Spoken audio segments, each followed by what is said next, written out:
Karoline Leavitt, the youngest and most brilliant press briefer of our time, stands as a formidable force in the realm of media discourse. She is, without question, the terminator of all those who dare to challenge her, especially the journalists from outlets like CNN. Despite the media's obsession with figures such as Elon Musk and the minutiae of his ventures, particularly his role in the rise of Doge, Karoline approaches their incessant questions with the ease of breathing fresh air.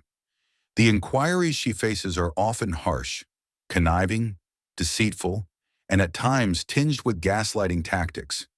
Yet she dismisses these attempts with a remarkable grace, as though they were inconsequential. With poise and precision, she cuts through the noise, delivering responses that are not only direct and to the point, but also filled with sharp insight and unwavering confidence. Carolyn, thank you. In the ruling by Judge McFadden yesterday, who dismissed the lawsuit that AP brought against yourself and your team members here, President Trump, in there he said, why not just do away with the entire White House Correspondents Association along with it, because essentially they have no authority. They just usurped it. What is your reaction to that?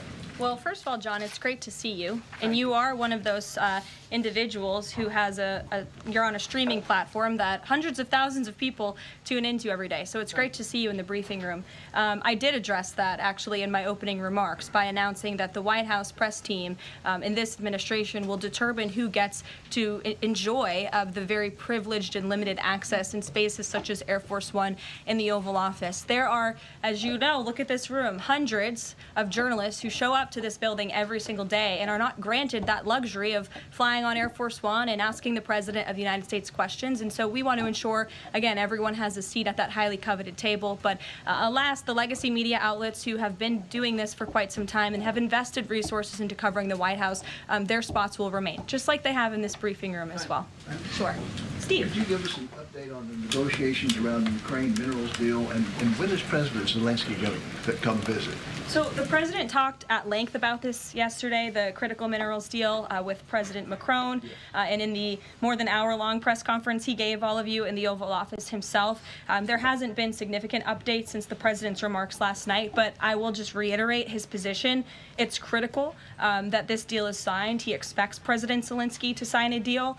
This is to recoup American tax dollars that have been funding Ukraine's national defense, and it's also great for the Ukrainian people who have been put through hell because of this war, and it will create a lasting economic partnership as Ukraine will need to rebuild their country because of this brutal war. And just to follow, is Steve Witkoff delayed his trip to the Middle East so he can concentrate on this minerals deal? I don't want to comment on Mr. Witkoff's travel plans or read anything out just for obvious reasons, but he, remains very much working. That man is working around the clock to secure this deal with Russia and Ukraine alongside Secretary Rubio and Secretary Bessent, General Keith Kellogg.